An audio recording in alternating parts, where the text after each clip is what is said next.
this custodian thing is a fiction. Because the Justice Department has taken a step back, like, how can I help you, sir? How can I help you, sir? We talk about a custodian like there was one instead of Trump. And there was no custodian except Trump. And so there are two premises you can proceed on, which apparently they didn't. I'm guessing why the judge didn't go with the contempt. One is you just say Trump is held in contempt because we now know, because of the search, there are all these documents, including ones in his own office. And some of those files are empty, suggesting that those documents have taken flight somewhere. He's lost them, he misplaced them, or he's traded them for something of value. That's the Trump case. And then the Bob case is, if you, as a lawyer, was said, here, just sign this thing as the custodian, then it'll be okay, as Corcoran asked Bob to do. And she did, saying, well, based on what I've been told. Well, that's not what a custodian is. And she had to know when she did that she was not the custodian and that these were, as you say, contraband. Each of these documents were classified. So then on the push for contempt, in your experience, is that something that these lawyers go to their special counsel or Garland on and say, we actually want to make this move?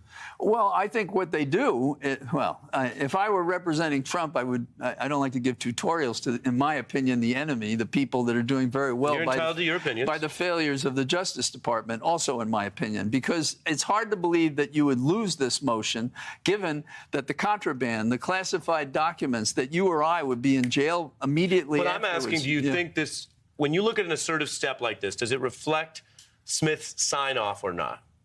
The special counsel. Well, if it does, it doesn't speak favorably for him.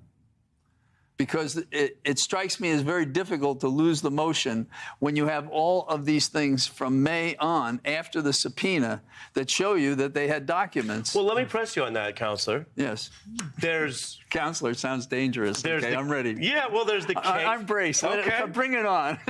There's the case. Yeah. And then there's the subject. And we're taught in law school, no one above the law, the subject doesn't matter. Yes, which is a fiction these days. But it's a fiction. You and I have been around long enough to see the opposite, and our viewers have seen the opposite. They have, and so I wonder whether, in fairness to the DOJ, they had a good case on paper, and the special counsel said, all right, we'll make this assertive move, but the judge looks at it and says, and they're not supposed to, and you can get the final word. Right. The judge looks and says, oh, gosh, holding a former president in contempt, which, by the way, did happen in New York, but they say, they don't like it, and they don't do it. Because as you said, and I think it's fair, my observation, most people, if they played this many games with this many secret documents, they'd be in contempt or worse already. Well, you know, you have, I think yesterday or the day before, you said what this case was about. And it goes like this. And to say it is to show how ridiculous it is for the judge to wrap her mind around this application.